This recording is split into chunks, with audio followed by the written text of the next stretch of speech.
Have you ever really minded asking what the mind actually is?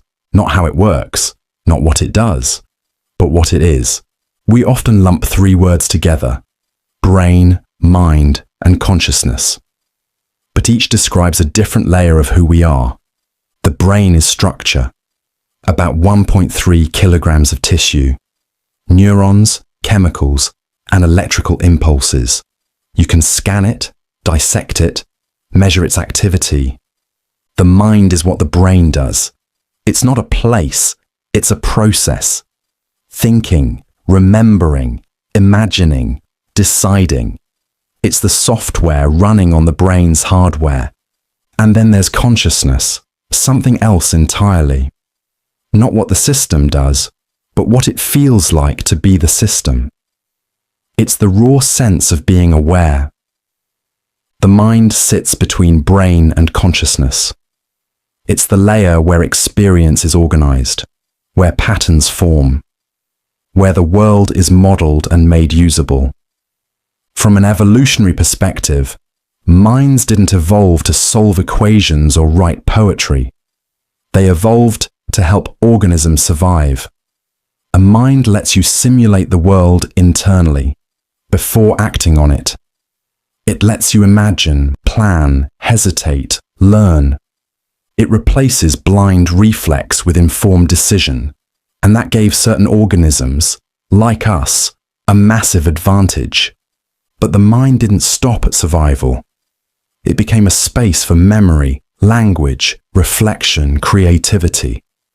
It became where we carry not just the world, but ourselves. Still, we don't experience reality directly. We experience it through the mind's model of it, filtered by attention, shaped by emotion, colored by memory. Every mind builds its own version of the world and lives inside it, and yet the mind is never static. It changes with experience, learns, rewires, reinterprets. The mind you had a year ago is not the same one you have now. So what is the mind?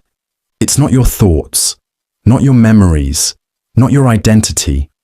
It's the system that holds them all together long enough for you to say, me. You can't see it, but everything you see through it. Understanding what the mind is isn't just the start of this journey. It shapes how we understand everything that follows. Where does mind come from? It's one thing to ask what the mind is. It's another to ask how it came to exist at all. The earliest forms of life had no thoughts, no memories, just chemical reactions and simple reflexes. A jellyfish pulses through the water without a brain. A worm withdraws from light without needing to know what light is. But eventually, reactivity wasn't enough. Survival started favoring something more: anticipation, moving toward food before sensing it, avoiding danger before feeling pain. This shift from reaction to prediction is where the foundations of the mind began. Nervous systems evolved to process more complex information. Neurons clustered into networks. Simple light-detecting cells became image-forming eyes. Reflex turned into response. Response became strategy. Minds didn't cause brains. They arose when brains grew complex enough to model the world internally and choose action over reflex.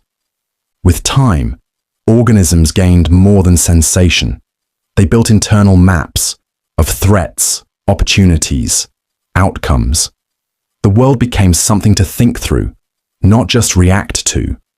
Thought replaced trial and error. Awareness emerged, not all at once, but in stages, from raw perception to memory, from simple learning to imagination, from experience to self-awareness. The mind wasn't built in a moment. It accumulated, layer by layer, from sensation to perception, from memory to imagination, from instinct to identity. And with each leap, nature selected for minds that offered an advantage. So, where does the mind come from? It didn't begin with a spark. It began with complexity, and every new function, prediction, memory, simulation, moved it one step closer to what we now recognize as the inner world. What was the need for a mind? Imagine a world without minds. Organisms react. They move toward light, away from heat. They eat. They reproduce. But every move is immediate. Every danger must be faced directly. Every mistake is paid for in full.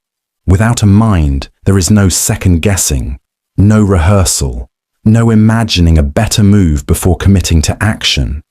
And as the environment grew more complex, more predators, more competition, less predictable food, this simple strategy became increasingly dangerous. Minds became necessary because reflex alone couldn't handle uncertainty. A mind solves a fundamental problem. How do you act in a world where not every danger can be seen and not every opportunity can be sensed? Without a mind, organisms must trial and error their way through survival. With a mind, organisms can predict, simulate, and avoid fatal mistakes without having to suffer them first. A mind allows mental modeling, imagining an outcome before it happens, evaluating choices without physically testing each one, storing knowledge and applying it to new, unseen situations. This is not a bonus feature. It is a survival mechanism. In complex environments, flexibility beats reflex. Adaptation within a single lifetime becomes more important than rigid behaviors inherited across generations. The mind gives an organism an internal testing ground, a way to run experiments on possible futures before risking real-world consequences. It also makes long-term strategy possible. Minds can delay gratification, track investments, maintain social bonds, and recognize deception. All abilities that require holding multiple possibilities in mind, not just reacting to the present moment. In social animals, the need becomes even sharper. Minds must model other minds, understanding not just the environment, but the intentions, beliefs, and future actions of others. In groups, a mind is not a luxury, it's an arms race. Without a mind, existence is immediate and narrow.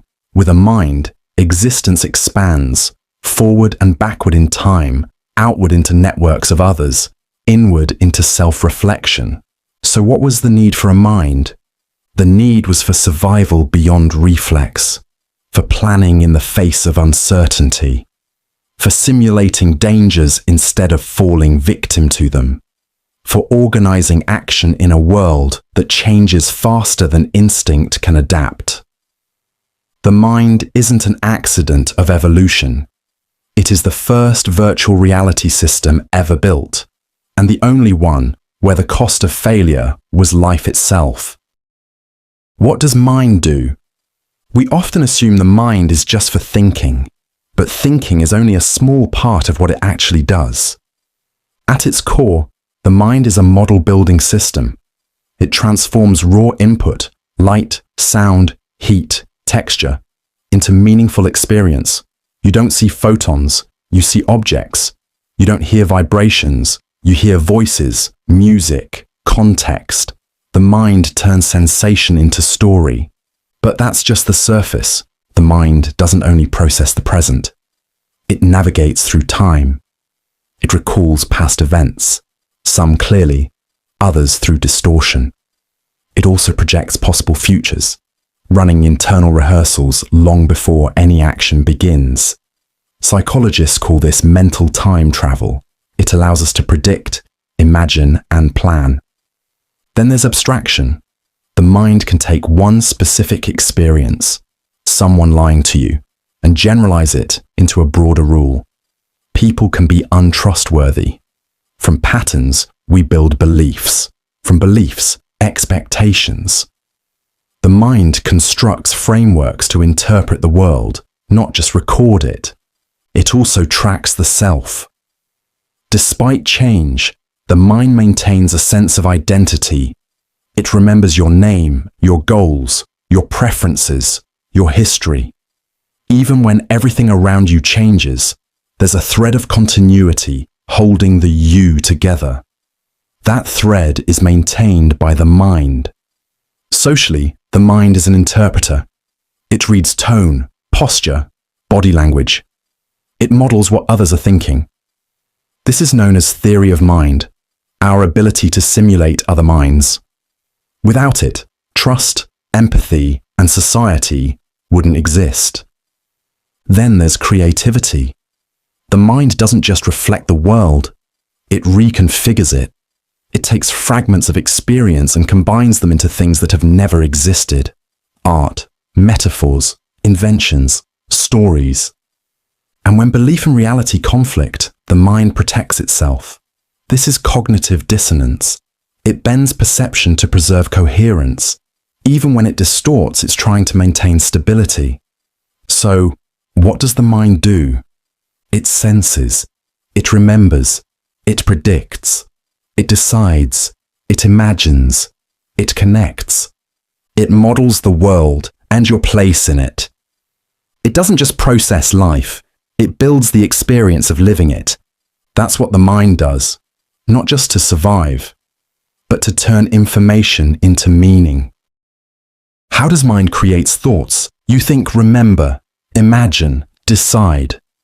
But all of it begins in silence, inside a 1.3 kilogram organ wrapped in folds of living tissue. At the center of it all are neurons, roughly 86 billion of them. Each neuron connects to thousands of others, forming trillions of possible pathways. Alone, they're silent. But together, they fire in patterns that give rise to everything from speech to memory to fear. A thought begins as a pattern of electrical activity.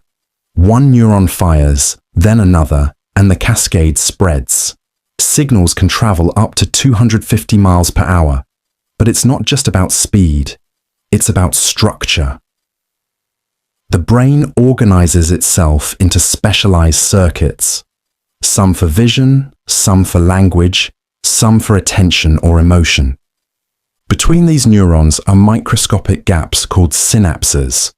When one neuron fires, it releases neurotransmitters, chemical messengers that cross the gap and influence the next neuron. Some excite, some inhibit. The timing and intensity of these signals form the language of thought. But thoughts aren't isolated events. They're built on integration. Different regions of the brain work in constant communication. The prefrontal cortex analyzes. The hippocampus recalls. The limbic system colors it with emotion.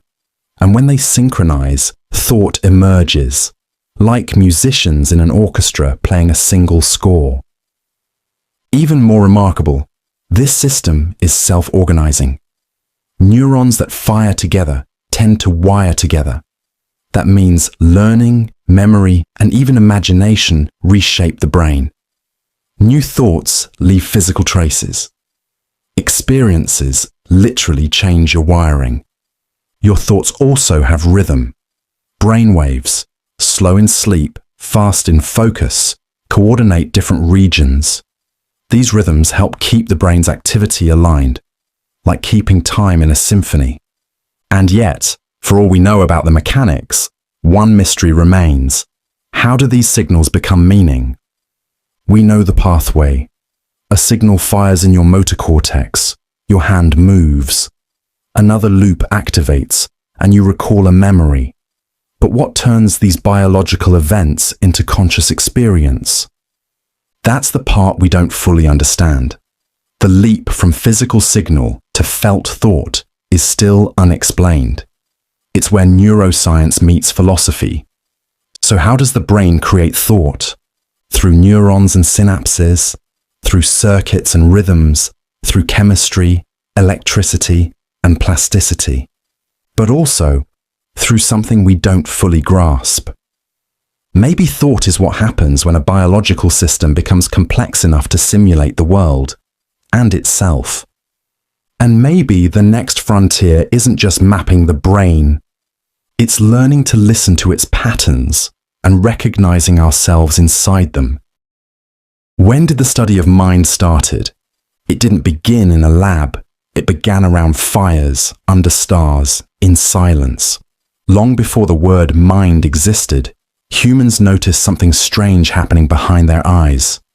Something that could remember, imagine, desire, and reflect. Something that wasn't the body, but seemed to live inside it. In ancient India around 1500 BCE, early Vedic texts spoke of manas, a subtle internal faculty for thought and emotion. The Upanishads later introduced Atman, the inner self, not as an isolated identity, but as something connected to the entire cosmos. The mind was seen as both individual and universal. In ancient Egypt, the soul was divided into Ka and Ba. One stayed with the body, the other wandered in dreams. Egyptians preserved the brain during mummification, but some believed thought came from the heart. Others thought it came from breath or spirit. Then came Greece. Around 500 BCE, philosophers like Heraclitus and Parmenides began asking, what is thought? What is being? Plato offered one of the first structural theories of mind, a tripartite soul with reason, emotion, and desire. Aristotle, more empirically minded, described the mind in terms of functions, perception, memory, imagination, and reasoning. In China, Taoist thinkers viewed mind not as a substance, but as a flow, a process aligned with nature. In early Buddhist thought, the mind was not fixed, but constantly changing. What we call a self was considered an illusion, a moving collection of processes mistaken for something stable. The study of the mind didn't stay within philosophy. During the Islamic Golden Age, thinkers like Avicenna and Al-Farabi wrote about how thought might rise from the body and how intellect could transcend it. In medieval Europe, the mind was studied through theology, through ideas of free will, moral reasoning, and divine intention. The real shift came in the 1600s with René Descartes. He asked, "What can I know for certain?" His answer, "I think, therefore I am." With that, the mind became not just a subject of reflection, but the foundation of all certainty, a starting point for a new kind of inquiry. From there, the study of the mind branched into science, first with early psychology, then with cognitive science, neuroscience, and artificial intelligence. Today, it spans everything from brain imaging to behavioral economics. But the search didn't begin in labs or journals. It began with a pause, a breath, a question. What is this that thinks? What is this that dreams? What is this that wonders what it is? And it's a question we still haven't finished asking. What is the biology of mind? When we ask what the mind is, we often leap to thoughts, feelings, or awareness. But underneath all of it lies something more basic. Biology, a structure, a system, a living architecture designed not to think abstractly, but to keep an organism alive. The mind begins with the body. Even before the brain, life evolved to respond. Single-celled organisms react to light, heat, pressure. They don't have minds, but they sense. And sensing is the first step toward awareness. Fast forward hundreds of millions of years, and nervous systems emerge. Networks of cells designed to coordinate movement, track changes, adapt to threat. These systems begin simple, nerve nets in jellyfish, ganglia in worms. But over time they layer, branch, fold. Eventually, biology gives us the brain. Not a singular control center, but a decentralized modular network. Different regions specialize: vision, movement, memory, emotion, communicating through electric signals and chemical messengers. And yet, the brain doesn't float in isolation. It's embedded. Every signal is tied to a heartbeat. Every thought echoes hormonal rhythms. What we call mind is shaped by hunger, fatigue, temperature, posture. The brain interprets the world through the body, and the body through the brain. This is called embodied cognition. The mind isn't just in the body, it is the body processing itself. Even more striking is the role of feedback. The biology of the mind is not linear, it loops. Signals travel from the body to the brain and back again. You don't just feel fear and then run. Sometimes you run, and your brain decides you're afraid. Biology is not cause, then effect. It's cause, effect, response, update, repeat. And this system didn't arise overnight. Evolution built it piece by piece. Older brain structures, like the brainstem and limbic system, manage survival, breathing, reflexes, emotion. Newer parts, like the neocortex, handle abstract thinking, language, simulation. But even the newest parts are stacked on ancient foundations. That's why the mind sometimes contradicts itself. One part wants logic, another wants safety, another wants approval. Biology layered these motives across time, and now they all live together in the same skull. So when we speak about the biology of the mind, we're not talking about a single organ. We're talking about a living system, cells, tissues, networks, hormones, feedback loops, all wired together to turn sensing into meaning, meaning into memory, and memory into action. This system doesn't think because it was designed to. It thinks because, over time, thinking helped it survive. The mind is not a ghost in the machine. It's the machine learning to imagine itself. And underneath every moment of awareness, the biology is still running, quietly, continuously, doing its ancient job. What is the chemistry of mind? Every thought you've ever had was soaked in chemistry. But unlike the electrical pulses that travel through neurons, chemistry works slower, deeper. It lingers. It shapes how long a feeling lasts, how strong a desire becomes, how easily a memory settles in. At the core of this chemistry are neurotransmitters, tiny molecules that carry messages from one neuron to the next. One neuron fires. At the end of its axon, it releases chemicals into the synapse. These chemicals drift across the gap and bind to receptors on the next neuron, triggering it or silencing it. But not all neurotransmitters do the same thing. Dopamine fuels motivation and reward. It spikes when we anticipate a goal, not just when we reach it. That's why it governs addiction as much as ambition. Serotonin helps regulate mood, sleep, appetite, and social behavior. A drop in serotonin can shift your worldview, making everything feel heavier, slower, grayer. Norepinephrine kicks in during stress, sharpening attention and quickening the pulse. It helps you focus in danger, but can make stillness feel impossible. GABA calms the system, preventing overexcitation. Without it, thoughts race and rest disappears. Endorphins mask pain and induce pleasure. They're the reason a deep laugh, a long run, or a moment of connection can feel like relief. And beyond neurotransmitters, the brain is flooded with hormones. Long-range chemical messengers like cortisol, oxytocin, and adrenaline. These don't travel neuron to neuron. They move through the bloodstream, adjusting the emotional weather of your entire system. Oxytocin deepens trust and bonding. Cortisol prepares you for stress, but over time, too much wears the body down. Testosterone and estrogen don't just shape the body. They shape emotion, decision-making, even risk tolerance. This chemical web is constantly adjusting. Your brain is not chemically neutral.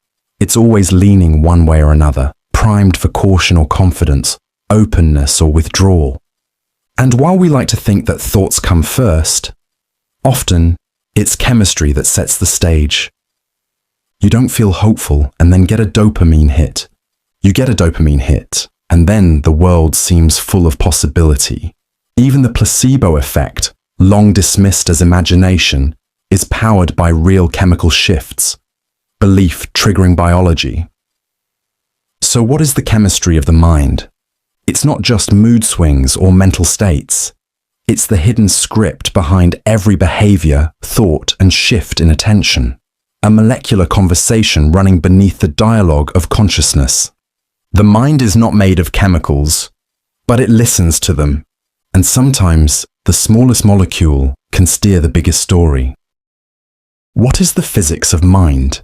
The brain is made of matter, but the mind, the movement, the thought, the feeling, feels like something else. Still, if it exists in the universe, it must follow its rules. And those rules begin with physics. At its simplest, physics studies how things change, how systems store energy, move, evolve, and decay. So what happens when we apply that lens, not to stars or particles, but to thought? One starting point is energy. Your brain, though small, uses about 20% of your body's energy. Every thought is an exchange, a cascade of ions, a shift in electrical charge, a chemical event triggered and reset. But the energy itself isn't thinking. It's the organization of it that matters. And that brings us to information. In 1990, physicist John Wheeler offered a phrase that still echoes through both science and philosophy. It from bit.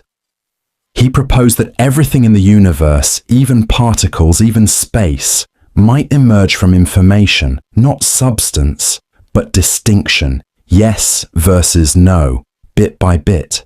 So what if the mind isn't just running on information, but is made of it? Neuroscience already leans this way. Thoughts aren't just electrical pulses, they're structured pulses, patterns, signals that can be encoded, compressed, translated. In this view, the brain becomes an information processing system, and the mind becomes a story that information tells itself. And physics adds another idea, entropy, the measure of disorder. Every system tends to drift toward chaos unless energy is used to hold it together. The mind pushes against that tide. It organizes, predicts, simulates. It makes meaning out of noise. When you learn something, your brain reduces uncertainty. It increases order. It reshapes entropy into structure. And every time it does, there's a physical cost. Tiny, measurable amounts of energy converted into insight. Some physicists even wonder if consciousness is tied to integration, the binding of information across systems. The more information is linked and irreducible, the richer the experience.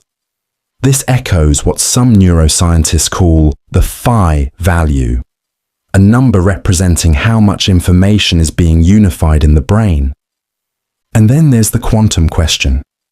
Some speculate that consciousness may not be purely classical, that at the smallest scales, in the flicker of ions or the coherence of molecules, there may be quantum effects shaping awareness. It's still unproven.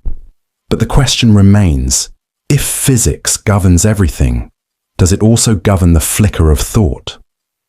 So what is the physics of the mind? It's the search for a bridge between energy and meaning, between patterns and perception. It's the idea that thought is not some magical exception to the universe, but another ripple inside it, structured, costly, and maybe governed by laws we haven't fully discovered.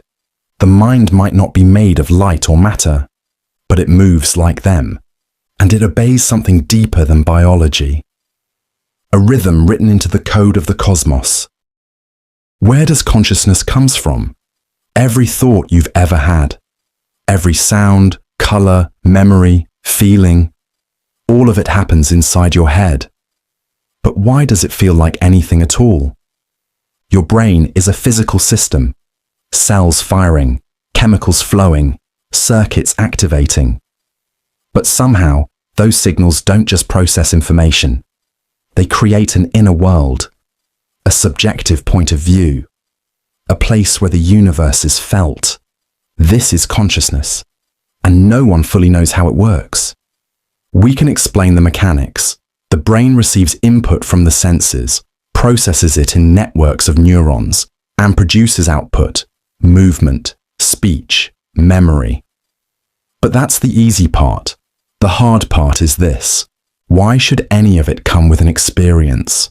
Why doesn't your brain do all that in the dark without awareness?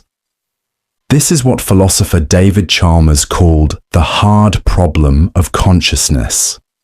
Not how the brain functions, but why its functions are accompanied by feeling. Why seeing the color red isn't just data processing, but something you experience. One major theory is integrated information theory, IIT. It suggests consciousness arises from the degree to which information is interconnected. The more unified and irreducible the system, the richer the conscious experience. Think of it like a symphony. If each instrument played in isolation, there'd be no music. But when they're synchronized, something emerges that wasn't there before. Another is global workspace theory, GWT. It proposes that consciousness is what happens when information is made globally available across the brain, broadcast like a spotlight to multiple systems. What you become aware of is simply what wins that internal competition for attention. Others go deeper. Some argue that consciousness might be a fundamental property of the universe, like space, time, or mass. According to panpsychism, even particles might carry a trace of awareness. Not thoughts, not feelings, just a primitive glimmer of experience. And from that, minds may emerge through complex arrangements of matter. And then there are those who suggest it's all illusion, that consciousness doesn't exist the way we think it does. It only feels real because the brain creates a convincing story. But illusion or not, it's the most undeniable part of existence. You might doubt what you know, you might question what you remember, but you can't deny the fact that you're experiencing something right now. So, what gives rise to consciousness? Maybe it's integration. Maybe it's information. Maybe it's a hidden law of nature we haven't discovered yet. But whatever it is, it gives life depth. It turns matter into meaning. How many levels of consciousness are there? We often talk about consciousness like it's a switch, on or off, awake or asleep. But awareness doesn't work in binary. It moves in gradients, pulses in rhythms, and stretches across layers.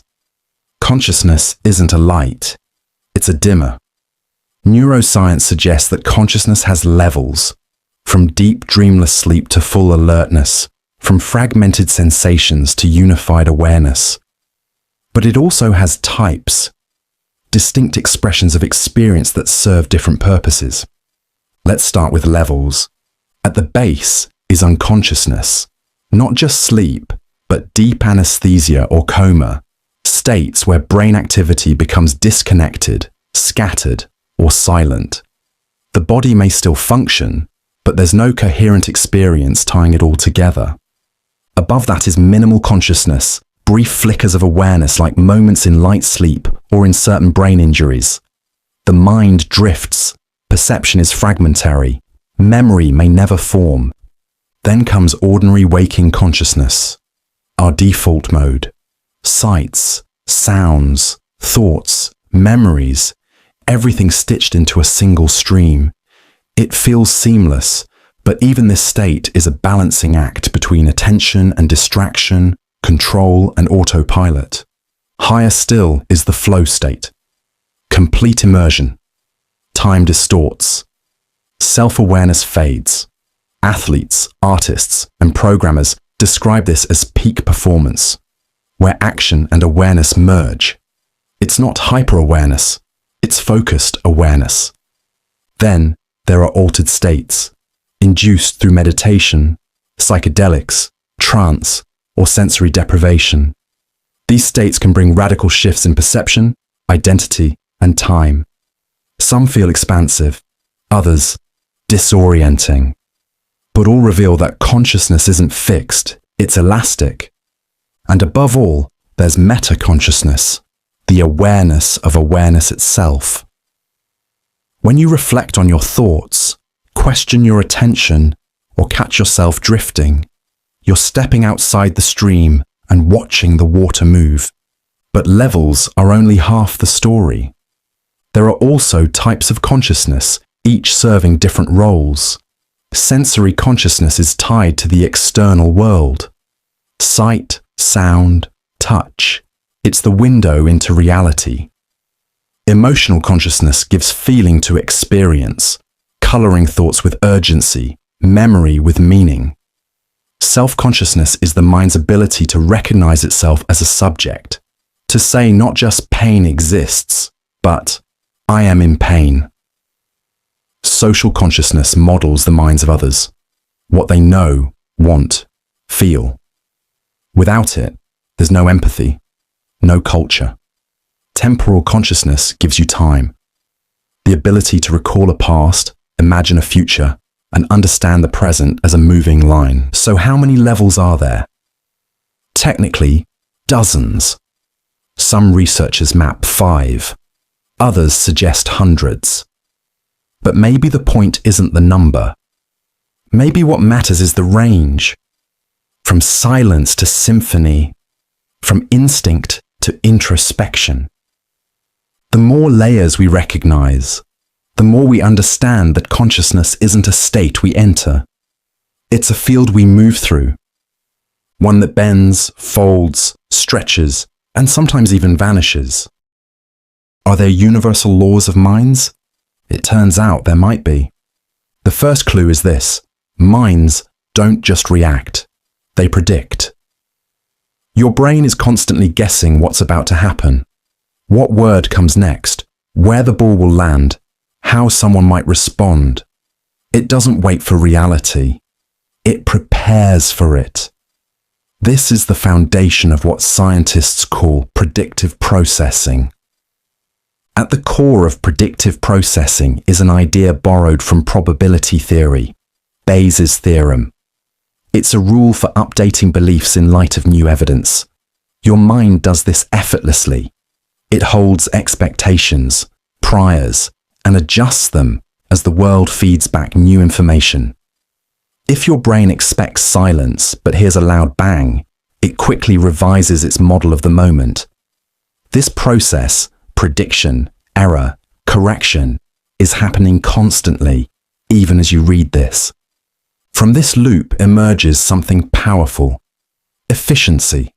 The brain doesn't waste energy processing every detail from scratch. It fills in gaps, glosses over redundancies, smooths over noise. That's why you don't notice the blind spot in your vision, or why you sometimes mishear a sentence and only realize it seconds later. The mind is working ahead, stitching coherence on the fly. Another near-universal law is the tendency to seek patterns even when none exist. From constellations in the stars to faces in clouds, the brain tries to impose order. Pattern recognition is so core to our thinking that it underlies everything from reading to relationships. It's what helps us predict outcomes, anticipate danger, and find meaning in chaos. But it's not perfect. These mental shortcuts, what psychologists call heuristics, are fast and often helpful, but they also create predictable distortions: confirmation bias, availability bias, anchoring. These aren't random errors. They're systematic tendencies baked into the architecture of how minds simplify complexity. Even emotions follow rules. Across cultures, certain expressions, fear, joy, disgust, show up the same way. Emotional responses are not just feelings, they are data. They inform decisions, prioritize attention, and encode memory. In this way, emotion behaves like a regulatory system. weighting experiences, adjusting focus, shaping behavior. Then there's memory. It doesn't store events like a hard drive. It compresses, edits, reconstructs. Your mind remembers not what happened, but what was meaningful. And meaning is governed by attention, emotion, and relevance, laws that apply across individuals and even across species. So are there universal laws for the mind? Not in the way physics has equations, but there are principles, loops, biases, tendencies that appear again and again. Prediction, compression, pattern seeking, error correction. These aren't quirks of individual minds. They're signatures of how minds make sense of the world. And the more we understand those rules, the more we begin to see thought not as a mystery, but as a process, a system, a rhythm, one that runs in us, through us, and perhaps beyond us. What are the limits of mind? We often speak about the power of the mind, how it imagines, predicts, solves, creates. But just as important is what it can't do, where it falters, where it reaches the edge of understanding and quietly stops. There are perceptual limits. You don't see all colors. You don't hear all frequencies. Your brain fills in visual blind spots without telling you. Even your memories are reconstructions, not recordings. The world you experience is a version, not the full source code. There are cognitive limits. Your attention can only hold a few things at once. You can't focus on everything. You rely on shortcuts, called heuristics, to get through the day. These shortcuts are efficient, but they come with biases, confirmation bias, hindsight bias, anchoring. You see what fits. You ignore what doesn't. And then there are deeper limits. Structural ones. Boundaries that may never be crossed. In the 18th century, philosopher Immanuel Kant proposed something profound, that the mind doesn't just perceive the world, it shapes it. He divided reality into 3 layers: the phenomenal world, the world as we experience it, the noumenal world, the world as it exists on its own, beyond our perception, and the transcendental structures, the built-in mental filters that shape all experience. Kant argued that space and time themselves are not properties of the world out there, but of the mind itself. In other words, we don't just look through a lens, we live inside it. And that lens has edges. Modern science echoes this. Some physicists suggest our minds evolved not to see truth, but to see what helps us survive. That what we call reality is a user interface, like icons on a desktop. Useful, but not the full picture. Then there's Gödel's incompleteness theorem. It showed that in any complex logical system, there will be truths that are real, but can't be proven within the system itself. What if the mind is such a system? What if some truths are beyond not just our current knowledge, but our capacity to ever know? This isn't defeatist, it's perspective. To know that the mind has limits is to understand what makes it precious. It shows us why mystery exists, not as a failure of reason, but as a horizon. So what are the limits of the mind? Some are biological, some are cognitive. Some may be baked into the very way perception works. But beyond every limit is a question, and beyond every question is the potential for humility, curiosity, and awe. The mind cannot grasp everything, but it can grasp that it cannot grasp everything, and that might be its deepest strength. What is the self, and is it an illusion? When you say I, who exactly are you talking about? It feels obvious. You're a person, a mind, a self. You remember your past. You think, you feel, you make choices. There's a sense of continuity, like you're the same person you were 5 years ago. just with more experiences stacked on top. But when we look closely, that feeling begins to blur. There's no single place in the brain where the self is stored. No central you sitting behind your eyes pulling the levers. Instead, identity seems to emerge from many systems working together. Memory, emotion, perception, attention, constantly syncing and reshaping. Some neuroscientists call it the default mode network, a set of regions in the brain that activate when you're not focused on the outside world. It's what constructs the inner monologue, the sense of autobiography. But that activity isn't constant. It changes, it flickers, and when it quiets, through meditation, psychedelics, trauma, or deep flow, the self can feel like it vanishes entirely. That's where things get strange.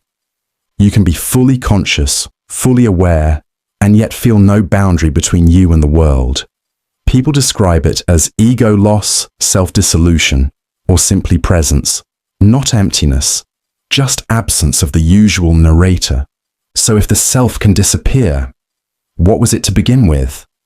Some philosophers argue that the self is a narrative, a story the mind tells itself to organize experience.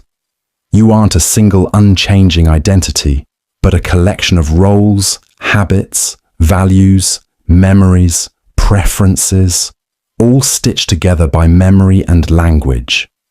And because the story feels coherent, it feels like a real thing. But coherence is not permanence. The you that you remember from childhood thought differently, spoke differently, wanted different things. Your body changed. Your thoughts evolved. Your values shifted. So did your relationships, your beliefs, your fears. So what exactly stayed the same? Maybe nothing. In Buddhism, this idea is central. There is no fixed self, only a process. The mind clings to identity because it craves stability. But in truth, the self is like a flame, a shape that appears continuous, even though the material fueling it is always changing. Does that mean the self is fake? Not quite. It means it's functional. The self helps you make decisions, tell stories, build memories, hold relationships. It's a mental interface, a useful simplification that lets you operate in a world too complex to grasp all at once. So what is the self? A pattern, a habit, a story, an ongoing negotiation between biology, experience, memory, and attention. And is it an illusion? Only if you think it's something solid, something permanent, something separate from everything else. Because the deeper you look, the more the self dissolves into the system that made it. Can one mind truly understand another? You've lived inside your mind every second of your life. You know its rhythms, its thoughts, its contradictions, its memories that rise at the wrong time. You feel the full weight of your experiences, not just as facts, but as felt realities. And yet, no one else will ever inhabit that space, just like you'll never truly inhabit theirs. We share words, gestures, even moments of silence that feel meaningful. We say, "I know how you feel," and sometimes we really try to mean it. But what we're doing is guessing, trying to map one mind onto another, using only the fragments we can observe from the outside. This is the heart of what philosophers call the problem of other minds. You can see someone smile, cry, or tremble, but you can't directly access the feeling behind it. You infer, you empathize, but at some level, the experience is theirs alone. Even language, our best tool for bridging minds, is built on translation. I say grief, and you think of your own version, but is it the same as mine? Or just something close enough to pass as understanding? And yet, we do connect. Mirror neurons in your brain light up when you see someone else act or feel pain. It's not just metaphor. You physically simulate what you observe. That's empathy not as emotion, but as architecture. A body-level attempt to bridge the unbridgeable. Still, simulation isn't sameness. We don't merge. We reflect. We approximate. That's why misunderstandings happen even between people who love each other. Why you can feel lonely in a crowd. Why you can be perfectly articulate and still feel like no one truly gets it. But maybe full understanding was never the point. Maybe the goal isn't perfect translation, it's honest effort. The willingness to sit with someone else's experience without rushing to fix it or fully grasp it. Maybe understanding doesn't mean entering another mind. It means respecting its depth. Art tries to do this. Music, poetry, storytelling. They don't transfer experience directly, but they create echoes. They activate something familiar in someone else. Not a shared mind, but a shared resonance. So, can one mind truly understand another? Maybe not in totality, but it can try. It can listen. It can reflect. And in that attempt, it narrows the gap between inner worlds, even if just by a little. Because what matters most may not be perfect understanding. What matters is that someone else is trying to see you. And in that small act, the space between minds becomes something else entirely. Not a wall, but a bridge. Is there such a thing as objective truth? We like to think there is. That beneath all the noise, beyond opinion, emotion, culture, bias, there's a reality that simply is. Cold, clear, unchanging. A truth that doesn't care what we believe. But if that truth exists, how would we ever know we've found it? Your mind doesn't see the world directly. It receives fragments, light hitting the retina, vibrations entering the ear, chemicals on the tongue. Those signals are interpreted, shaped, and stitched together into experience. What you see isn't the world. It's your brain's model of it. And that model is influenced by everything: memory, expectation, mood, culture, language, belief. Two people can look at the same moment and come away with different truths. One sees kindness, the other sees manipulation. One sees danger, the other sees adventure. Which is the truth? In philosophy, this tension lives between realism and constructivism. Realism says the truth is out there, independent of minds. Constructivism says truth is always filtered, constructed through perception, language, and thought. Maybe the world exists as it is, but we can only access it as it appears to us. Even science, our most rigorous tool for truth, works through models. It doesn't prove, it approximates. Gravity was once a force. Now it's a curve in space-time. Tomorrow, it might be something else. What we call truth is often just what hasn't been disproven yet. And then there's culture. In some languages, time flows left to right. In others, it flows east to west. Some cultures prioritize the group, others the individual. These aren't just preferences, they shape perception. Even what we notice gets filtered by what we believe matters. So, does this mean there's no objective truth? Not exactly. It means that truth, if it exists, is always seen through something, like sunlight through stained glass.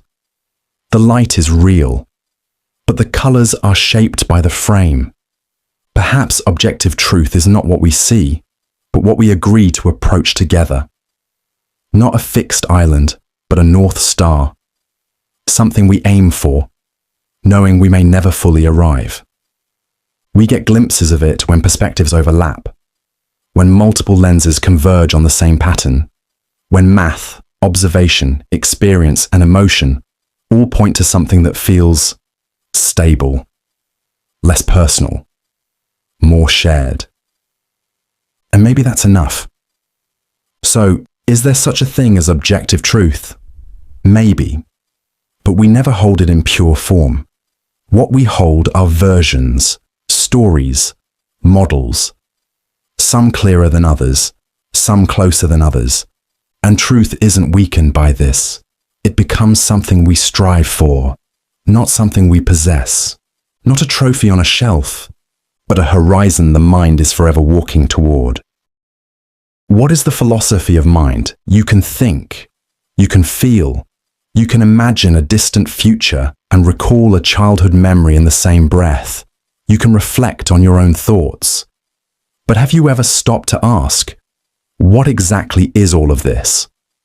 That question, simple, impossible, essential, is the root of an entire branch of philosophy, the philosophy of mind. It's not about theories of behavior or diagnostic tools. It's not neuroscience or psychology, though it overlaps with both. It's the discipline that asks the hardest version of the simplest questions. What is a mind? What is consciousness? What does it mean to be something from the inside? At its core is the mind-body problem. How can something physical, the brain, give rise to something non-physical? Experience. Why does neural activity come with the texture of joy, pain, memory, awareness? Why doesn't the brain just compute silently like a machine? This is where the major positions begin to unfold. Dualism, most famously proposed by Descartes, says the mind and body are two fundamentally different substances, the physical world and the world of experience. But if they're separate, how do they interact? Materialism says there's only one thing, matter. The mind is just what the brain does. But this leads to another question. If the brain is just firing neurons, why does it feel like anything to be you? Some philosophers argue that consciousness is emergent, a property that arises only when the brain becomes complex enough. Others lean toward functionalism, the idea that what matters isn't the material, but the pattern. If a system processes information in the right way, it has a mind, whether it's made of neurons, silicon, or something else entirely. Then there's panpsychism, the idea that consciousness is fundamental, not something that emerges from matter, but something that exists alongside it, everywhere. In this view, even atoms may carry a glimmer of awareness, and minds are just more organized expressions of it. Philosophy of mind also asks about qualia, the raw feel of experience, the redness of red, the taste of mint, the ache of missing someone. These aren't things we can measure. They're private, subjective, and yet they are the most undeniable parts of being alive. And then there's the self. Are you a fixed thing, or a process, an illusion, a story told in real time by the brain to maintain continuity? The philosophy of mind doesn't claim to have all the answers, but it gives you the framework to ask the questions precisely and to notice which ones bend under their own weight. So, what is the philosophy of mind?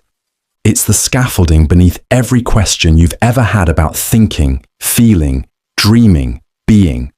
Not a map of the mind, but a mirror held up to it. What is dreaming mind? You close your eyes, the world goes quiet, and then, without warning, another world appears. You're flying, or falling, or speaking to someone long gone. The sky might be green, time might reverse, nothing follows the rules, and yet, it feels real. This is the dreaming mind, one of the most mysterious states the human brain can enter. Every night, without effort or instruction, your mind creates a theater of experience, sometimes abstract, sometimes emotional, sometimes so vivid that waking up feels like leaving something behind. But what exactly is a dream? Biologically, Most dreams occur during REM sleep, a phase where the brain becomes active while the body stays still. Your eyes twitch beneath closed lids. Your heart rate fluctuates. Neurons fire almost as intensely as they do during waking life, but your muscles are paralyzed. You're locked inside. Still, this doesn't explain the experience of dreaming, the narrative, the imagery, the emotion. Where do these stories come from? Some scientists say dreams are just neural noise, the brain's way of sorting, cleaning, and filing memories, a kind of nightly defragmentation. Others argue that dreams serve a deeper role, simulating threats, solving problems, integrating emotion, a rehearsal space for life, built from fragments of memory and emotion. And then there's another view, that dreams are a mirror. They reflect what the conscious mind avoids. Repressed fears, unprocessed feelings, unfinished thoughts. Carl Jung believed dreams revealed the shadow self, the parts of us we hide during the day. But not all dreams are random or symbolic. In lucid dreams, the dreamer becomes aware they're dreaming and sometimes even takes control, flying on purpose, visiting a place from memory, asking the dream itself questions. It's consciousness folded inward, an awareness inside an illusion, and aware that it's an illusion. Strangely, dreams can feel more true than waking life. You remember them not as thoughts, but as experiences. Emotions are amplified, logic is fluid, identities bend. You might dream of being yourself, but different, or not yourself at all. And yet, it still feels like you were there. This raises a deeper question. What is the self in a dream? If your body is sleeping and your memories are scrambled, but you still feel like someone, who exactly is that someone? And if the mind can simulate a world so convincingly while asleep, how can we be sure the waking mind isn't doing something similar? The dreaming mind is not just the sleeping mind, it's the creative mind unleashed, the emotional mind unfiltered, the conscious mind unbound by rules. So what is the dreaming mind? It's a system that doesn't just process reality, it invents it. A painter with no brush, a traveler with no map, a self that flickers and reforms with each passing scene. And yet, night after night, it builds a world from silence and leaves you wondering each morning which version of you was more real. Why did evolution give rise to dreaming? Before language, before logic, before waking thought took shape, the mind was already dreaming. Every species that dreams inherits a puzzle. Why invest in hallucinations during your most vulnerable hours? Why let the brain generate worlds that aren't even real? The answer may lie in the fact that the dreaming mind came first. Some scientists believe that dreaming isn't a side effect of sleep. It's the foundation that consciousness was built on. The dreaming brain came online long before humans walked the earth. Reptiles, birds, and mammals all show signs of dreamlike activity. That makes dreaming not just human, but ancient, deeply conserved, selected somehow, again and again. One reason? Dreaming may be the first form of mental simulation. Before animals could plan, they had to predict. Before they could think, they had to rehearse. Dreaming may have provided the original rehearsal engine, primitive but effective. Long before conscious strategy emerged, dreams may have given early brains the advantage of previewing possibilities. In this way, dreaming didn't evolve to be interpreted. It evolved to train the system without the risk of movement, a virtual landscape where instincts could be shaped by experience, not remembered experience, but internal, generative practice. evolution's first internal prototype lab. There's also the question of neural development. In mammals, especially infants, dreaming occupies a massive portion of sleep. Human babies spend up to 50% of their sleep time in dream-rich states. Yet they don't have memories, no language, no structured learning. Why dream? One possibility is that dreams are used to scaffold the brain, to help build cognitive architecture before waking life fills it. Like scaffolding around a structure still under construction, dreaming may allow early neural systems to wire themselves up using internally generated signals. This might explain why dreaming remains prominent even in adulthood.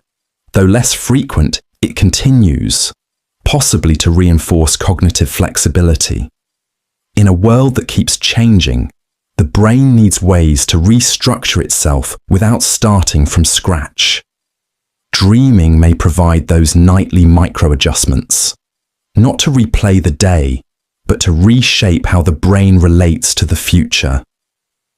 Another idea looks beyond individuals to evolutionary stability. Dreaming may have created a kind of behavioral buffer. By offloading certain mental processes into the night, like instinct rehearsal or emotional priming, daytime behavior could become more efficient, responsive, and stable. Over generations, organisms that could adapt internally while sleeping may have outperformed those that couldn't. So why did evolution give rise to dreaming? Because it gave early minds a place to run before they could walk, to model danger without entering it, to rehearse without risk, to wire themselves from within. Dreaming wasn't an accident of sleep. It was a leap into virtual space, and evolution chose to keep that leap alive.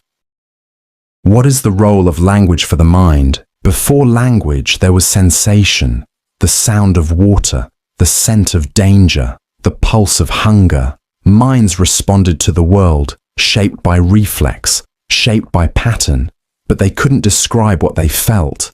They couldn't name it. They couldn't carry it forward. Then came language, and the mind changed forever. At first glance, language seems like a tool for communication. We use it to express wants, ask questions, tell stories. But its role goes far deeper. Language doesn't just let us share thoughts, it shapes them. The moment you name something, you divide it from everything else. A feeling becomes anger. A memory becomes childhood. A thought becomes true or false. Language gives form to the formless. It turns waves of experience into structured units the mind can hold, compare, and revisit. Without language, thoughts exist, but they float. Language ties them down. It lets the mind build chains of logic, layers of metaphor, structures of meaning. It allows you to stack ideas, nest them, break them apart, and build them again. Language is not just how the mind speaks, it's how the mind organizes. It also reshapes time. With language, you don't just remember the past, you narrate it. You don't just imagine the future, you script it. You tell yourself stories about who you were, who you are, who you might become, and those stories become identity. Some scientists believe inner speech, that voice in your head, is crucial for self-awareness. It's how the mind keeps track of itself. Without it, decisions become harder. Self-control fades, planning weakens. In this view, language is not just for talking to others, it's for talking to yourself. Language also allows for abstraction. You can think about justice, freedom, time, God, concepts that don't exist in the physical world. You can combine words that never met before, invisible cities, digital souls, broken clocks that still tell the truth. Each phrase builds a new mental space, a place that couldn't exist without names. But language also has limits. It simplifies, compresses, leaves things out.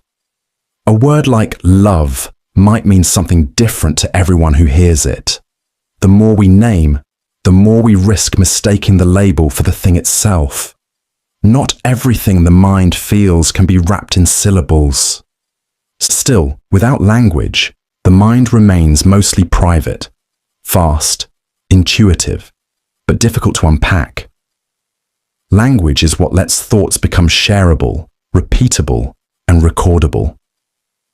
It creates minds that can not only think, but think together. So what is the role of language for the mind? It is memory extended, identity shaped, thought structured, and imagination set free. Language didn't just give the mind a voice, it gave it scaffolding and turned raw experience into architecture. Did language create the voice in your head? You know the one, the narrator, the commentator, the voice that rehearses conversations, writes imaginary letters, narrates your choices as you make them. The one that sometimes won't shut up. But where did it come from? And was it always there? It feels like the voice in your head is the most private, essential part of being you. But some researchers suggest it might be one of the most recent, a product not of nature, but of language. Before we learn to speak, we still have minds. Babies react, they feel, remember, explore. But they don't think in words. Their thoughts are visual, emotional, sensory. Language is something layered on top of those early experiences. And as words begin to take shape, so does the voice that uses them. Psychologist Lev Vygotsky believed that language begins outside the mind, between people. A child hears others speak, then they start talking aloud to themselves. Gradually, that speech turns inward. It softens into silence. It becomes internal dialogue. The voice in the head is born from conversations that once needed sound. But it's more than just a whispering habit. Language gives the mind a new tool: narration. Once you can describe something, you can reflect on it. You can label your emotions, reframe your past, plan your future. The inner voice becomes a manager, organizing, editing, explaining. It helps maintain continuity. It reminds you who you are. And yet it also creates friction. That voice can loop, judge, rehearse worst-case scenarios. It can talk over experience. It can drown out silence. For many, it becomes not just a narrator, but a noise they can't control. Interestingly, not everyone experiences the inner voice the same way. Some people report mostly images, shapes, impulses. Others say they hear multiple voices, each with its own tone, opinion, or agenda. The inner monologue is not as universal as we assume. It's shaped by culture, development, and personality. And what about non-linguistic minds? Do animals have an inner voice? Probably not in the way we do. They think, react, solve problems. But without language, there's no running commentary, no constructed self in narrative form. There may be awareness, but no script. So did language create the voice in your head? Not entirely, but it gave it vocabulary, structure, a place to live. Language turns scattered thoughts into sentences. It turned the mind into a room where one part of you can speak and another part can listen. It's not the only way to think, but it's one of the loudest. And maybe that's why so many spiritual traditions emphasize quieting the inner voice, not to silence the mind, but to remember that before language, the mind still was, and beneath all the words, it still is. What is psychology? We often think of psychology as a field of therapy sessions, personality types, or diagnostic labels, emotions on a chart, disorders in a manual. But that's just the surface. Psychology is something deeper. It's the study of the human mind, not through philosophy or poetry, but through observation. measurement, patterns. It asks, what do people do? Why do they do it? And what, underneath it all, is the mind really up to? But this wasn't always possible. For most of history, the mind was considered invisible. You couldn't touch it, weigh it, or observe it directly. It belonged to religion, to introspection, to mystery. But in the late 19th century, something shifted. People began asking, what if we could study the mind like a natural system? What if thoughts, emotions, and behavior followed laws we could uncover? The birth of psychology came not with answers, but with a decision to bring the mind into the realm of science. And that decision split the field. Some psychologists focused on behavior, the external, things you could observe and measure. They studied reaction times, learning curves, reflexes. If it couldn't be seen or tested, it didn't count. This became behaviorism, an attempt to make psychology as rigorous as physics. Others looked inward. They believed the mind couldn't be understood without the inner world. Attention, memory, desire, pain. These psychologists studied introspection, dreams, emotional recall. It was messier, but it felt closer to experience. Today, psychology stands between those poles. It studies not just how people act, but how they think, feel, and decide. It maps attention. It models emotion. It analyzes motivation. It searches for the patterns behind irrational behavior, why we procrastinate, why we lash out, why we fall in love. But deeper still, psychology is trying to understand one thing. What drives the human animal? What keeps us moving? What derails us? What makes us repeat, avoid, sabotage, change? Psychology isn't about labeling minds. It's about uncovering the logic inside the chaos. It tells us that thought isn't always rational, that emotion isn't the opposite of logic. It's often the foundation of it. That memory lies. That perception is biased. That two people can walk through the same room and live two completely different experiences. And in doing this, psychology offers more than insight. It offers empathy. It shows that behind every action, no matter how strange, sudden, or self-defeating, there is a mind trying to make sense of its world. So what is psychology? It's not just the study of behavior. It's the science of what it feels like to be human, and why that feeling sometimes misfires.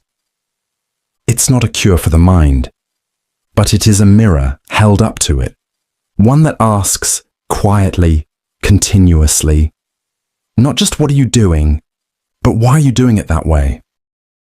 What is behavior? We often think of behavior as action, movement, the things people do. Someone laughs, hesitates, lashes out, walks away, and we say, that's behavior. But behavior isn't just motion. It's meaningful motion.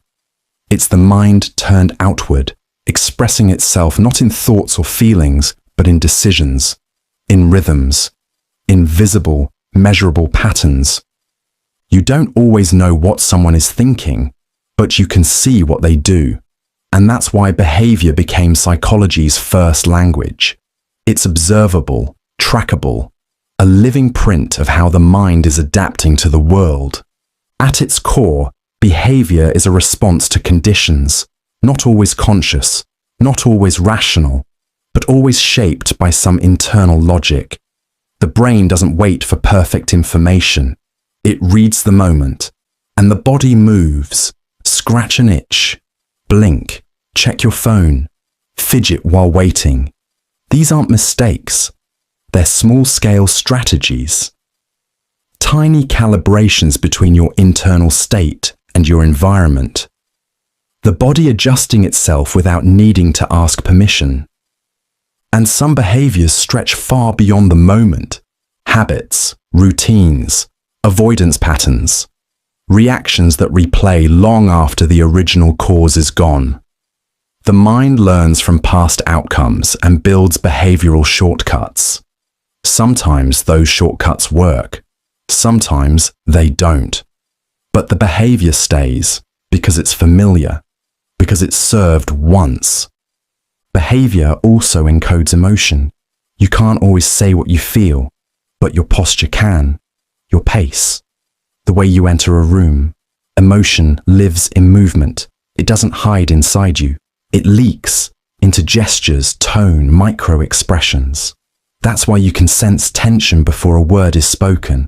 And behavior isn't always reactive. It can be predictive. You prepare, position, posture yourself based on what might happen. That's why someone steps back before being pushed. Why we glance toward exits before a conversation ends. Behavior constantly anticipates. Even stillness can be behavior. A held breath, a clenched jaw, silence in a moment that demands a reply. The absence of action isn't emptiness. It's a message, a choice, a signal sent without sound. And here's the twist. Not all behavior is your own. Much of what we do is coordinated, mimicked, mirrored, shaped by social feedback.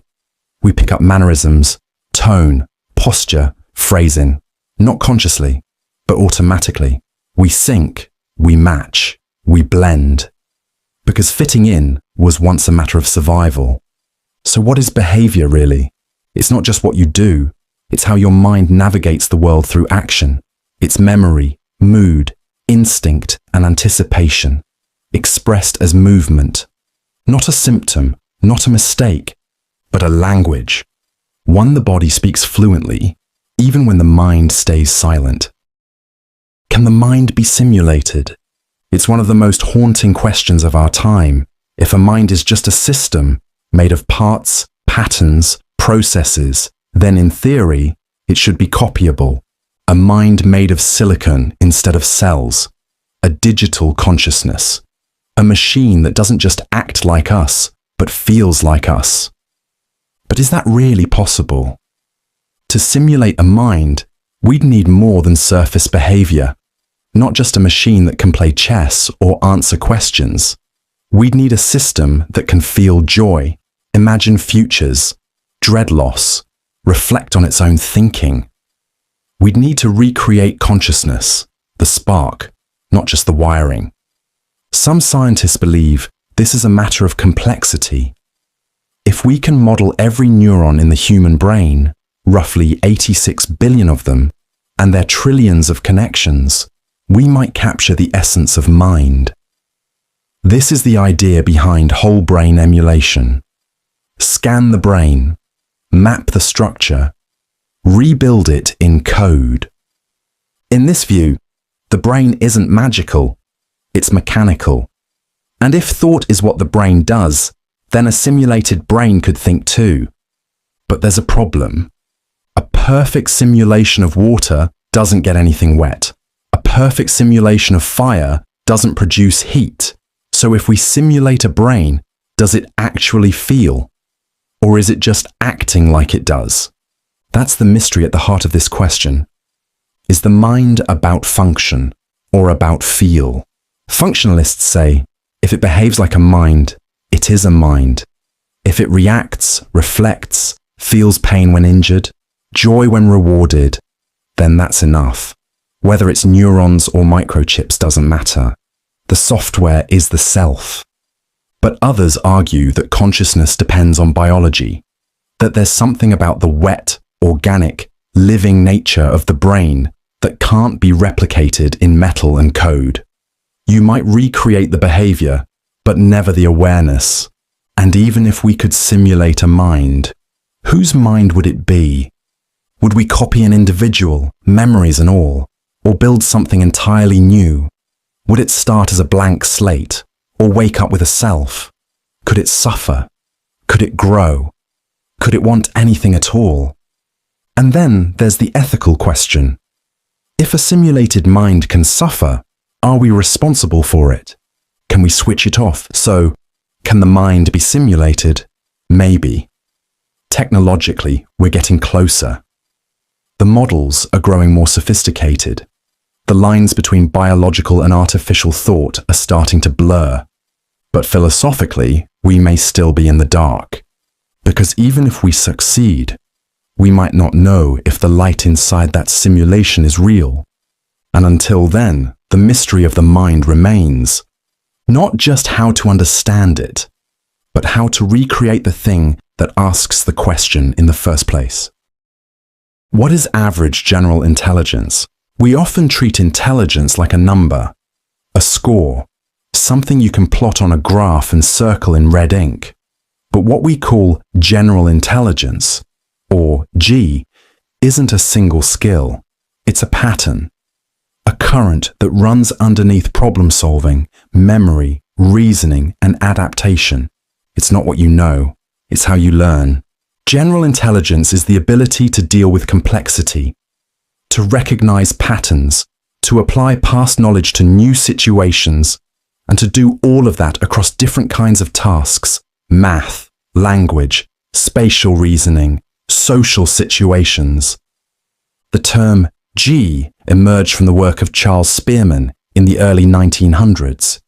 He noticed something strange. Students who did well in one area, say vocabulary, tended to do well in others, like math or memory. This suggested a shared cognitive engine running beneath all mental tasks. That engine is what we now call general intelligence. But what about average intelligence? Psychologists typically set the average IQ score at 100. It's not a cosmic truth. It's a statistical choice. On a bell curve, most people cluster around the middle. That's what average means here. Not typical experience, not potential, but placement relative to others in specific cognitive tasks. But intelligence is slippery. It doesn't unfold the same way in everyone. Some minds solve puzzles without words. Some remember everything but struggle to plan. Some are brilliant in abstract ideas but miss emotional cues. That's why average is such a tricky word.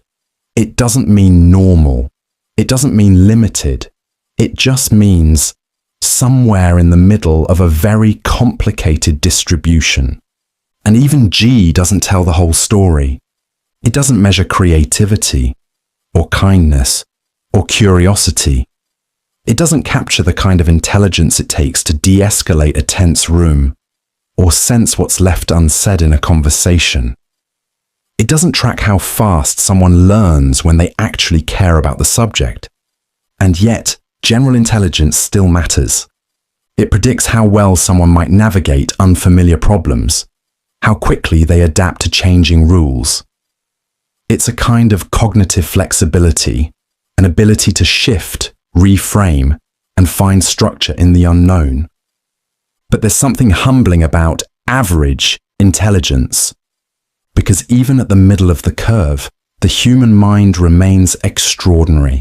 It can imagine futures, build tools, compose music, reflect on its own reflection. It's not the number that's impressive. It's the fact that even so-called average minds contain language, memory, vision, desire, fear, and the ability to wonder where it all comes from. So what is average general intelligence? It's not a ceiling, not a label, not a limit. It's a statistical midpoint in a species capable of symphonies and spacecraft. And maybe what matters more than where your mind lands on a chart is what it chooses to build with the space it's been given. What have the greatest minds said about the mind? For thousands of years, some of the most curious, brilliant, and restless minds have turned inward, not to find answers, but to better ask the question, what is this thing that thinks? Socrates once said, "Know thyself," not as a slogan, but as a mission. He believed that the unexamined mind, the one that never questions, never reflects, isn't truly living. For him, to understand the mind was to begin understanding what it means to be human. Descartes, centuries later, doubted everything: the senses, the body, even the stars, until he arrived at one undeniable fact: I think, therefore I am. To him, The very act of thinking was proof of existence. The mind was not just a product of being, it was the foundation of it. David Hume had a different take. He looked into himself and found no core, no center, only fleeting sensations and thoughts. He wrote, "I never can catch myself at any time without a perception." For him, the self wasn't a thing. It was a stream, always changing. Buddha went further. He taught that the mind clings to identity out of fear, that what we call a self is just a bundle of processes. He described the mind not as a fixed object, but as a flame, flickering moment to moment. William James, the father of modern psychology, called consciousness a stream, too. Not a single thing, but a flow, continuous, changing, ungraspable. He said the mind wasn't a thing to be captured, but a field to be explored. Carl Jung believed the mind was deeper than we realize, that beneath our individual thoughts lies a collective unconscious, a shared reservoir of memory and symbol passed through generations. He said, "Who looks outside dreams, who looks inside awakes."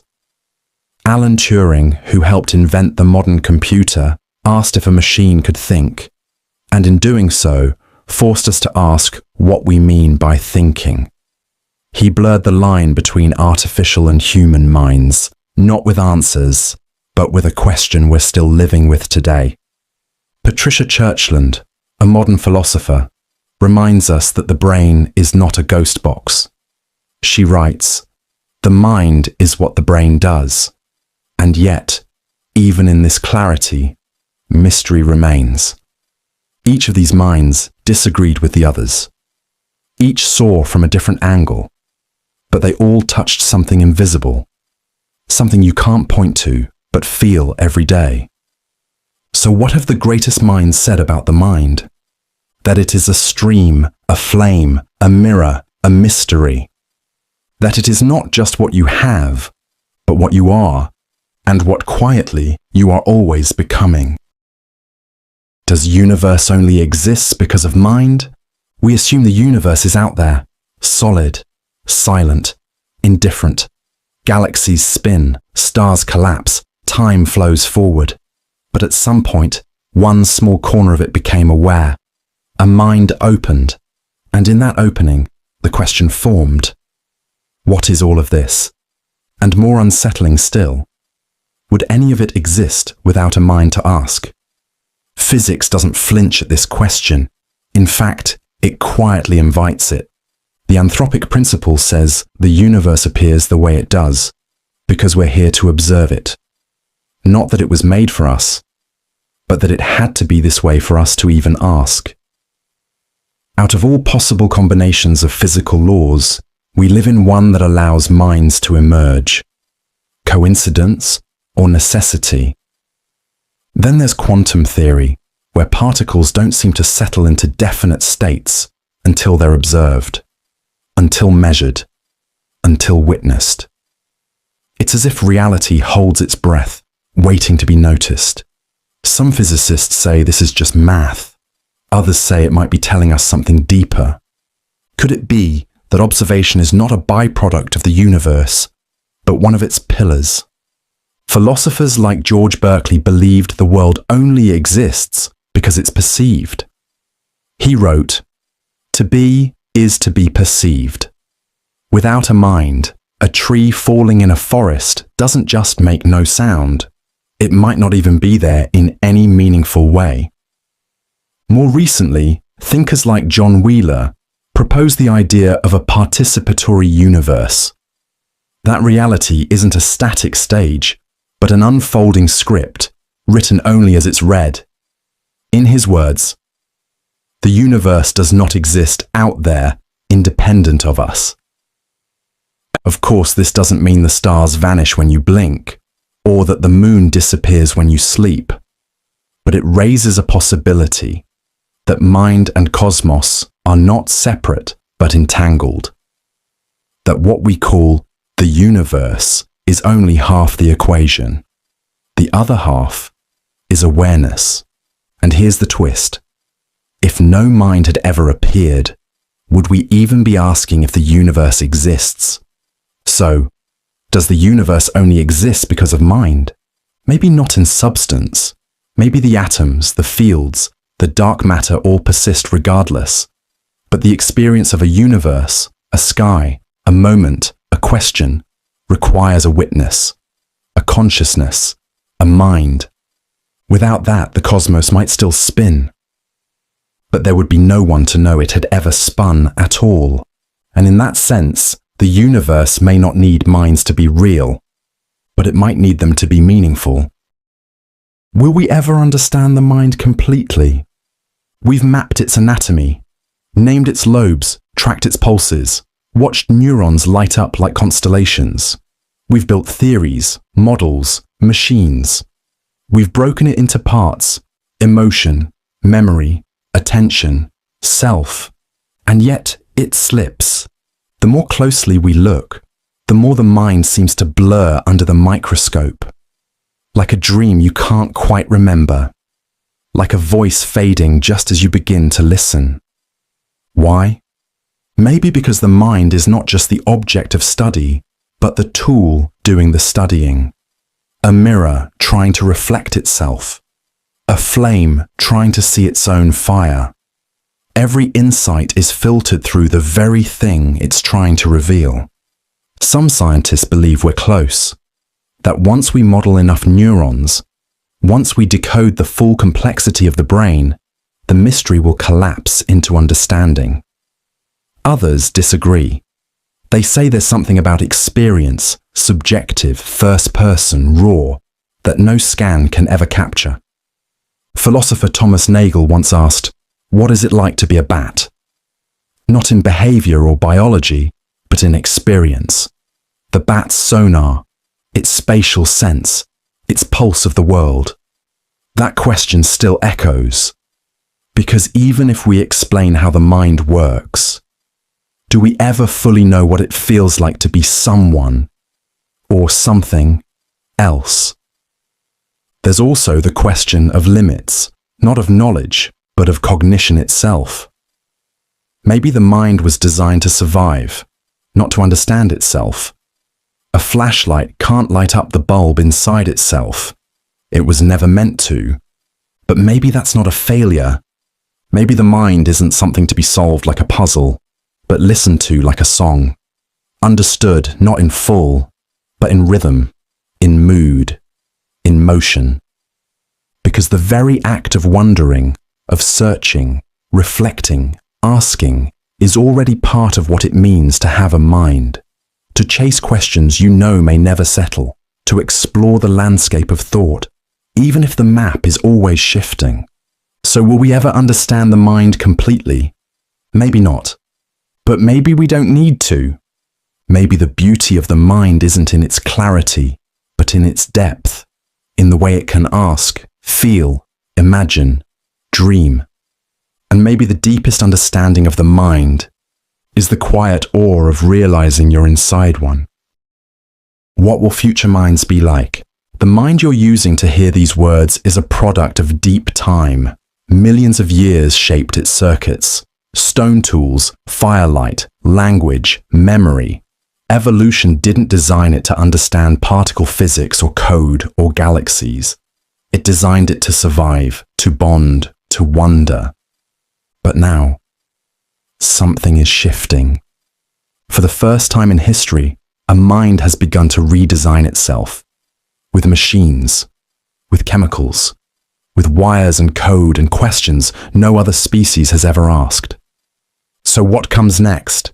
Some say the future mind will be faster. Memory that never fades. Thought speed untethered from biology. Access to libraries of information. Not learned, but streamed. A kind of synthetic intuition. Knowledge not earned by study, but downloaded in seconds. Others imagine the mind becoming more interconnected. Not individual, but shared. Collective minds, linked by neural interfaces, networked consciousness. What one person feels, another could feel instantly. Empathy not as an effort, but as architecture. Or maybe the future mind won't be human at all. Maybe it will be built in silicon, trained by data, awake, but not like us. Minds that don't tire, don't sleep, don't dream, unless we teach them how. Minds that don't carry fear or joy or identity in the way we do, but still, somehow think. And what happens to us then? Some believe we'll merge with them, augment ourselves, blend biology with machine, keep our sense of self but stretch it. Others think we'll split, that artificial minds will evolve on their own path, and we'll watch, unsure if we've given birth to a mirror, or to something else entirely. But not all future minds will be technological. Some will be inward, meditative, minimalist, intentional. Minds that train themselves not to multitask faster, but to slow down, to see clearly, to suffer less. The future mind may be not just augmented, but awakened. And maybe it won't be either or. Maybe the future will hold multitudes, digital minds in orbit, quiet minds in forests, minds exploring the far edge of intelligence while others return to something ancient, simpler, still. Because a mind is not just a tool. It's not just memory or speed or language. It's a way of relating to reality. And in the future, that relationship may look very different, but it will still be asking the same quiet question. What am I? Where am I going? And what else could I become? So what will future minds be like? Faster maybe, stranger certainly, but also still searching. And maybe that's what will never change. What does the mind reveal about ultimate reality? Throughout history, we have tried to use the mind to understand the world around us. We developed language, science, mathematics, and philosophy. We created systems to measure, predict, and model reality. But every system we build is limited by the structure of the mind itself. The mind interprets. It simplifies complexity into usable patterns. It compresses information. It highlights what matters for survival and filters out what doesn't. It does not record reality directly. It builds a manageable version of it. From this, one fact becomes clear. The mind does not experience reality as it truly is. It experiences reality as it can be processed. Sensory limitations, cognitive biases, emotional weighting, all these influence what we perceive and how we understand it. The mind is not a transparent window onto the universe. It is an active processor. What we call the world is already heavily reconstructed before we are even aware of it. This does not mean ultimate reality does not exist. It likely does. But the version of it we interact with is shaped at every level by the mind's operating constraints. Color, sound, time, selfhood, all emerge from how biological systems interact with external inputs. In physics, models like quantum theory challenge the idea that an objective world sits unchanged behind observation. At subatomic levels, phenomena seem defined partly by measurement itself. This suggests that observation, the act of mind noticing, may participate in forming what we call reality. However, participation is not creation. Ultimate reality is not an invention of mind. It is the underlying structure that the mind attempts, imperfectly, to model. Thus, the mind reveals several key things about ultimate reality. First, reality is not directly accessible without distortion. Second, any model we build of it is provisional, limited by cognitive architecture. Third, while complete understanding may be impossible, partial, functional understanding is possible and has allowed us to survive, evolve, and build civilizations. In the end, the mind does not reveal what ultimate reality is in itself.